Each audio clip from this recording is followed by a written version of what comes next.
And it's ascending into your target B with a different angle, so it's going to bounce forward. Technique-wise, Bill, I don't see a lot of issues. Okay. What I see is making the correct choice, making decisions before you do the technique that you already know. We expect this to come up short, actually, on this green. You're just trying to see if can I hit B with the pitching wedge in a fairly repetitive swing. Yeah. You're practicing A to B and not B to C, especially on practice greens. You're going to give yourself false data. Okay. So let's work on some higher elevated type of shots.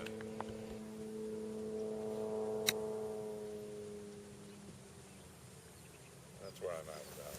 Just kind of. And that's the 58. Yeah. That's good, but I want us to work on some new shots. Okay. I want you to move the ball two balls more to almost your left toe. Okay. So it's much more forward. Okay. You're going to have almost a vertical shaft. Okay. And just same technique. It's going to be a little slipperier feeling. It's going to feel like you're going to feel the bounce slide. You're going to bruise the grass, not dig the grass. Yeah, that feels.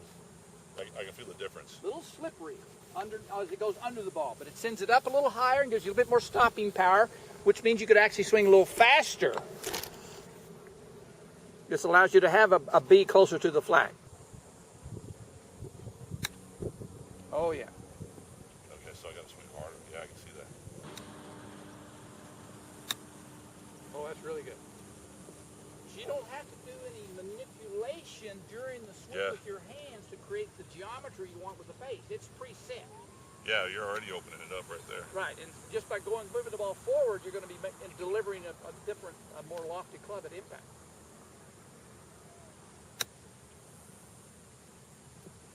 So I'm not moving my wrists or anything. I'm doing the same exact thing I was doing. Just changing ball position. So you don't have to learn a new swing. You're just learning how to use that swing on a different ball position. I've just never gone that far forward unless I am hitting the really high. Oh, that's beautiful.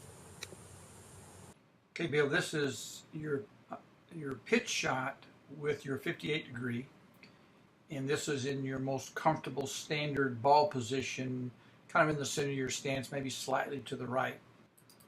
I'm going to track its trajectory off of the shot. I've drawn a red circle around the ball. I'm just going to kind of follow that ball up. Draw an arrow from where it started to there. So that says that's a 36-degree angled trajectory. Now the next few shots are with the same club. The only thing we changed is your ball position. We moved it a little bit more forward in your stance so that you would come into the ball with a little bit more vertical shaft using the same technique.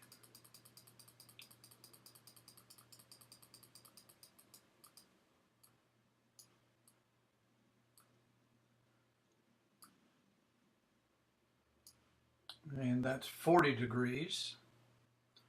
Okay, we're going to hit another one now. I'm going to leave the red arrow of the last one. You draw a circle around that ball.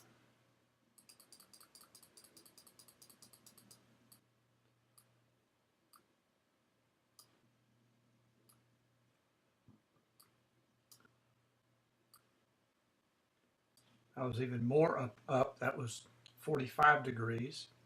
This swing here is your original ball position, and you had a 36-degree angled trajectory. And then this here is your new one.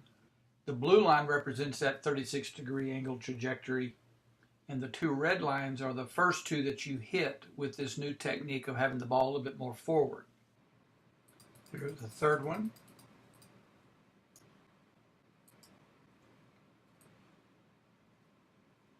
And a fourth one. The lowest red arrow was the first one you hit with the new ball position, but as you immediately got more comfortable with it, and you had 3 in a row with about the same launch angle or trajectory. I'm not trying to take away the blue line shot, there's gonna be situations you want to hit exactly that trajectory, and that's your other ball position. But now you've added another tool to your bag of tricks, another type of shot that will serve you well for a lot of different shots around the green. When you need the ball to stop quicker, you want to carry it deeper into the green but stop quickly. Then you want more trajectory. And if you've got the lie that will permit it, where you can play the ball more forward without any difficulty in hitting the ball solid, and you didn't seem to have any difficulty as you worked on the turf that you were hitting off of, then you know what you need to do is just move that ball forward and not have to develop a new technique or new swing. You're just swinging your most comfortable technique with a different ball position. Yeah, so this I'm kind of thinking yours, but the Well, only problem is that's going to go underneath. it may be your original shot. I'm kind of thinking your shot, but I'm going to back it up in my stance There you go. Let's just do that. so I don't cut underneath it as much.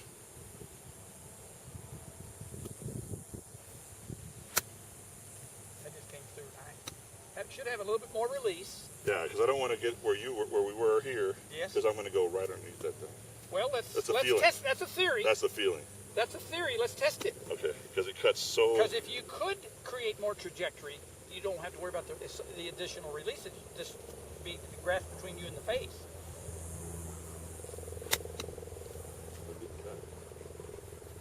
It just has a feeling that's going to cut right underneath it. You know? Yeah, on this But it particular lie, I think there's. I don't think there's enough airspace underneath that ball to slide under. And sometimes you create your nice rhythm with a little baby rock to the right Yeah, side. I Just can a see little that. baby rock. I can see that. Yeah. And you time it so well that it would almost be to put you in to say take that rock away. It almost messes you up. That's what I've been working But on with the full swing. With the full swing, I do that. That's right. And we talked but for about this shot, you might want to stabilize yourself a little bit more Okay. and take the rock away to the right, because that will control the location of your low point. We don't want that low point moving around on us. Okay. We want it to be locked down from the setup. Do a couple with your feet literally 4 inches apart. I want to just see how that almost it makes it very difficult to sway.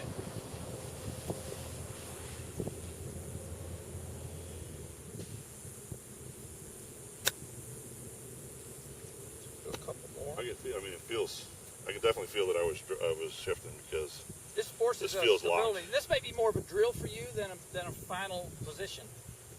You will find an awful lot of pros with their feet this close together. Bill, on the left was a swing that you were using with your standard width stance, but with just a little more attention to keeping stable and not swaying too much to the right. On the right, you were also trying to stabilize your swing, but I asked you to put your feet closer together. And I want to show you the difference in the two swings. And before I show it to you, I think you're better off with the swing on the left than you are the swing on the right. So I am, after seeing this video, do not believe that you will perform better with your feet closer together than what you're comfortable with. Let me show you why. Here's the swing on the left. I want you to watch your right foot, your right knee. Your lower body is correctly moving to the left. You're releasing your hip, you're turning, your lower body is participating in the swing. And that's what a good chip and pitch shot should have. You should have that full, it's a little mini swing, and it includes the lower body. When I had you put your feet together, it became very difficult for you to get the lower body. You came in and you were just dead flat-footed. There was no athleticism involved. There was no naturalness in your swing. And it became all upper body. And I do not think that is the right way for you to go. You're such a great field player that when your feet get that close together, it just takes away your sense of feel of the total body feeling the shot, not just your hands. Feel is not just in the hands, it's everything. So I don't want you practicing hitting shots with your feet as close together as I had you on the right. Whatever you were comfortably doing, that's what you want to continue doing. Well, here's my early thought on this. It may take away the bad shot, but I think right now I've taken away your best shot. You know what? I don't like these shots as well as I did the others. Initially, it feels like it takes away my feel.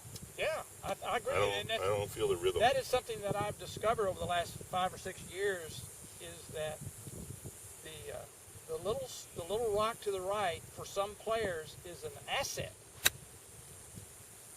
particularly in the elite players. It's not an asset for someone learning the game. I know that I can feel it on when I get big swing bad, full swing bad. It's because I'm really got yeah, away from it, and I gotta just focus on a turn. Just basically I feel like I just turned back.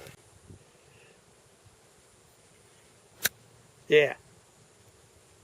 That's almost the same behavior as an intentional flop shot. Yeah, exactly.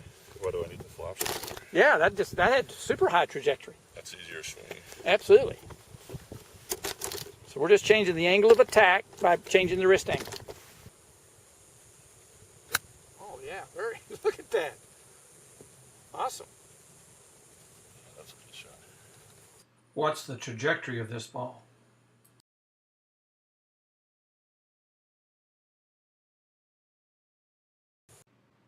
The last thing we worked on during the session was that little pitch shot, but I wanted you to hinge your wrist more to create a little sharper downward attack angle.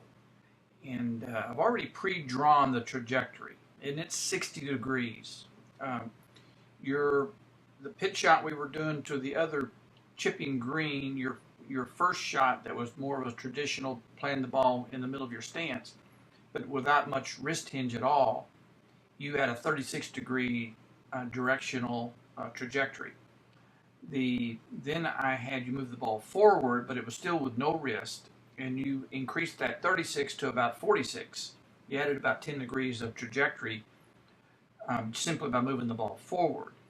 Here, we actually have the ball looks like even closer to your original ball position, but we've added a wrist hinge, and that allows the club to come down into the ball with a little bit sharper degree. It allows your hand, your club head to go past the left hand. You create a much quicker radius around the wrist and not around the shoulder. So let's watch that go back. So here you have almost a full backswing, just a nice comfortable gravity downswing. But you can see how your club head passes your hands very quickly. And that ball is actually following that red arrow.